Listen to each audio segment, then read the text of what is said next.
Hello दोस्तों, स्वागत है आपका टेट मैथ विद कॉन्सेप्ट में। हम लोग सेकंड सेमेस्टर की प्रारंभिक शिक्षा नवीन प्रयास के बुक का 9वां टॉपिक करने वाले हैं जो प्रोग्राम से रिलेटेड होता है। अगर आप लोग पिछले वीडियोस को नहीं देखे हो तो उसको देख लो, आई होप ज़्यादा बेटर समझ में आएगा आपको। तो इस प्रोग्राम का नाम है NPEGEL, ठीक है।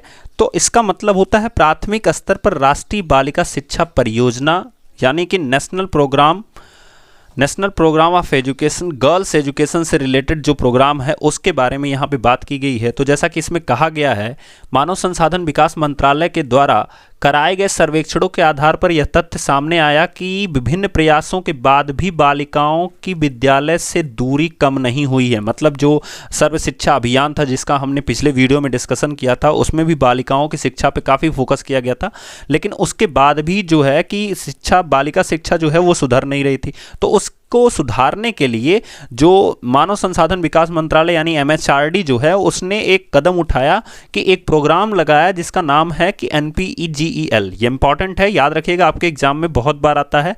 तो पूछा जाता है कि NPEGEL जो है वो किस कारण से बनाया गया। तो उसका मेन कारण है कि विद्यालय में बालिकाओं की जो दूरी थी विद्यालय से वो कम नहीं हुई थी। यदि नामांकन करा भी दिया गया तो यह जानना आवश्यक है कि उपस्थिति नियमित रही, वे बीच में ही ड्रॉप आउट हो जाते हैं, मतलब विद्यालय को छोड़ देते थे। इस तरह से बहुत सारी कंडीशन आती थी। इसीलिए सर्व शिक्षा अभियान के अंतर्गत, मैंने बताया कि हमने पिछले वीडियो में सर्व शिक्षा अभियान की चर्चा की थी, अलग से अपवंचित एवं साधन विहीन बालिकाओं की शिक्षा। साधन विहीन का मतलब होता है कि ऐसी बालिकाएं जो अपने घर से जिनके स्कूल दूर हों, उनकी शिक्षा की व्यवस्था करने के लिए एक राष्ट्रीय कार्यक्रम NPEGEL के नाम चलाई गई, जिसमें बालिकाओं की शिक्षा संबंधी विशेष आवश्यकताओं के लिए अतिरिक्त सुविधा उपलब्ध कराने हेतु न्याय पंचायत वार योजना बनाकर उनकी उपस्थिति, ठहराव, प्राथमिक शिक्षा की पूर्णता सुनिश्चित कराई जाती है। इस कार्यक्रम के अंतर्गत बालिका शिक्षा व्यवस्था को अधिक सुदृढ़ बनाने का प्रयास किया जाता है। अब इसकी आवश्यकता क्यों पड़ी थी उसके बारे में हम लोग देखते हैं। तो जैसा कि आप लोग देख पा रहे हो, यहाँ पे लिखा गया है समुदाय को, यानी कह सकते हो कि पूरा जो हमारा समाज है, बालिकाओं की शिक्षा के प्रति संवेदनशील व जागरूक बनाने के लिए, समाज को इस बालिकाओं की शिक्षा के प्रति संवेदनशील और जागरूक बनाने के लिए इसकी आवश्यकता पड़ी थी। प्राथमिक एवं उच्च प्राथमिक विद्यालय में शिक्षकों को बालिका शिक्षा के उन्नयन व संवेदीकरण हेतु प्रशिक्षण देना, इसलिए इसके बालिका शिक्षा के स्पेशल एजुकेशन यानी प्रशिक्षण देने के लिए भी इसकी आवश्यकता पड़ी। नामांकन एवं ठहराव में वृद्धि हेतु 3 से 6 वय वर्ग के बच्चों के लिए चाइल्ड केयर सेंटर, अभी इसके बारे में भी पढ़ेंगे हम, ECCE जिसका नाम आता है, early childhood care and education. तो उसके बारे में हम लोग एक प्रोग्राम पढ़ेंगे जिसके बारे में बहुत सारी चीज़ें दी गई हैं, कि बहुत सारी व्यवस्था की गई है। अगर आप देखोगे कि तो एजुकेशन के लिए प्राथमिक लेवल पर बहुत सारे कार्यक्रम हैं, बहुत सारी व्यवस्थाएं की गई हैं, लेकिन उनको फॉलो नहीं करा जा रहा है। क्योंकि अब प्रॉब्लम क्या है कि लोगों के पास जानकारी ही नहीं है, आपको जानकारी ही नहीं है कि कौन कौन से कार्यक्रम है, कैसे कैसे उनका इस्तेमाल करना है। बस किसी तरह से आ गए और टीचर्स बन गए और फिर छोड़ के घूम ही रहे हैं, तो फिर फ़ायदा नहीं होता है। किसी भी गवर्नमेंट को कोई फ़ायदा नहीं होगा, क्योंकि गवर्नमेंट एक कार्यक्रम ही तो बना के दे सकती है आपको। अब इसके उद्देश्य क्या थे? तो जैसा कि लिखा गया है, शिक्षा में लैंगिक अंतराल यानी जेंडर गैप को कम करना, मतलब ऐसा ना माना जाए कि बच्चे ही ज़्यादा अच्छे से पढ़ सकते हैं, बच्चियाँ नहीं पढ़ सकती हैं, पहला उद्देश्य था। दूसरा दिया गया है, समस्त जनपदों की निम्न महिला साक्षरता दर वाली विकासखंड या न्याय पंचायत स्तर पर एक विद्यालय को मॉडल क्लस्टर स्कूल के रूप में विकसित किया जाए। मतलब जहाँ पे आपको लगता है कि महिला साक्षरता दर कम है, वहाँ पे एक विद्यालय जो है वो मॉडल क्लस्टर के स्कूल के रूप में, मतलब वहाँ पे लोग जाएं तो उनको ये फील ना हो कि वो स्कूल जा रहे हैं, वो एंजॉय करें और वहाँ पे धीरे धीरे क्या हो जाए, सीख जाएं। चयनित मॉडल क्लस्टर स्कूल में 100% नामांकन ठहराव गुणवत्ता की वृद्धि हेतु विशेष प्रयास किए जाएं, जैसा कि मैंने आपको बताया। And the second thing is that कि चयनित मॉडल क्लस्टर स्कूल, कभी कभी आपसे पूछेगा किस प्रोग्राम के अंतर्गत मॉडल क्लस्टर स्कूल की विवेचना की गई है या किस प्रोग्राम के अंतर्गत मॉडल क्लस्टर स्कूल के बारे में बात की गई है, तो वो केवल एक ऐसा प्रोग्राम है जिसका नाम है NPEGEL। याद रखिएगा इसको। ओपन स्कूल के माध्यम से उच्च प्राथमिक स्तरीय शिक्षा हेतु प्रयास किए जाएंगे। शाला त्यागी मतलब होता है कि जो पाठशाला होता है ना, पाठशाला उससे मतलब है, मतलब स्कूल को छोड़ के बच्चे विशेषकर बालिकाओं की ग्रीष्मकालीन शिविर के माध्यम से शिक्षा के मुख्य धारा से पुनः जोड़ना। मतलब जब छुट्टी हो जाती है तो उसके बाद क्या होते हैं कि फिर जुड़ नहीं पाते हैं, तो उसको जोड़ने का भी काम इस प्रोग्राम के अंतर्गत किया गया था।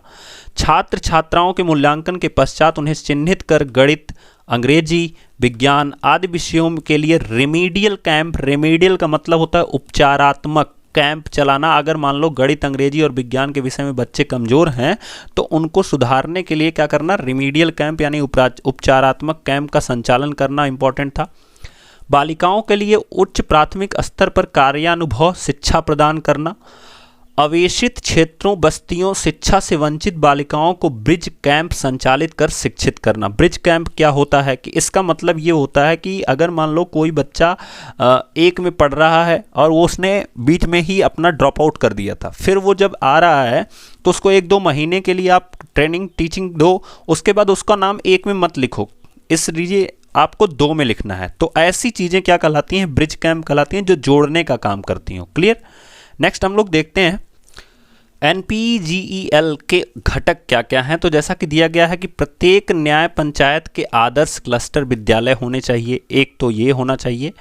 दूसरा, अनुसूचित जाति, अनुसूचित जनजाति, अन्य पिछड़े वर्गों, अल्पसंख्यकों की बालिकाओं के अधिक घनत्व क्षेत्र में अवस्थित विद्यालय, यानी जहाँ पे बच्चे क्या हो सकें, रह सकें, एक तरह से कह सकते हो कि वहाँ पे एक तरह से होता है, क्या नाम है उसका, जो आपके सामने आवासीय विद्यालय एक तरह से कह सकते हो, होना चाहिए।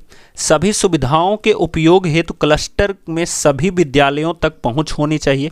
2007 से 8 तक 7245 विद्यालयों का आदर्श क्लस्टर विद्यालयों के रूप में सुदृढ़ीकरण करना होना चाहिए। NPGEL योजना के अंतर्गत चयन मॉडल क्लस्टर विद्यालयों को इस प्रकार से विकसित किया जाना आवश्यक है कि वे बालिका शिक्षा के लिए आदर्श विद्यालय हों।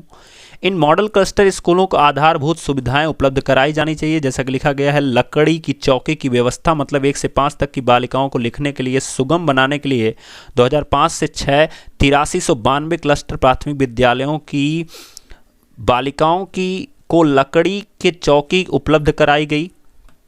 पुस्तकालयों की स्थापना करनी होगी। साइकिलों तथा झूलों की व्यवस्था करनी होगी। निःशुल्क यूनिफॉर्म उनको प्रोवाइड कराने होंगे। निःशुल्क बैग वितरण, यहाँ पे बैग वितरण होगा जो आपको प्रोवाइड कराने होंगे। बहुउद्देशीय कक्षों का निर्माण कराना पड़ेगा। उपचारात्मक शिक्षा व्यवस्था का भी हमें जोर देना पड़ेगा। और विद्यालय अध्यापक पुरस्कार, यानी अगर कोई भी टीचर अच्छे मेहनत कर रहे हैं उस विद्यालय में, या विद्यालय अच्छा मेहनत कर रहा है, या अध्यापक अच्छा मेहनत कर रहा है इस फील्ड में, तो उसको पुरस्कार देना भी इम्पॉर्टेंट है, जिससे वो प्रोत्साहित हो और अच्छे से उस वर्क को करे। तो दोस्तों ये था हमारा NPGEL का सेशन। अगर आपको ये टॉपिक समझ में आया हो तो आप प्लीज़ चैनल को सब्सक्राइब करिए, लाइक करिए एंड अपने दोस्तों के पास शेयर कीजिए। और अगर आप लोग इसके पहले मैथमेटिक की वीडियोस नहीं देखे हो, या वर्तमान भारतीय समाज की वीडियोस नहीं देखे हो, इंग्लिश की नहीं देखे हो, तो आप लोग जाके डिस्क्रिप्शन बॉक्स में लिंक दी गई है, वहाँ पे जाके प्लेलिस्ट में पूरी की पूरी वीडियोज़ को देख सकते हैं। तो हम लोग मिलेंगे नेक्स्ट वीडियो में, तब तक ले थैंक यू सो मच।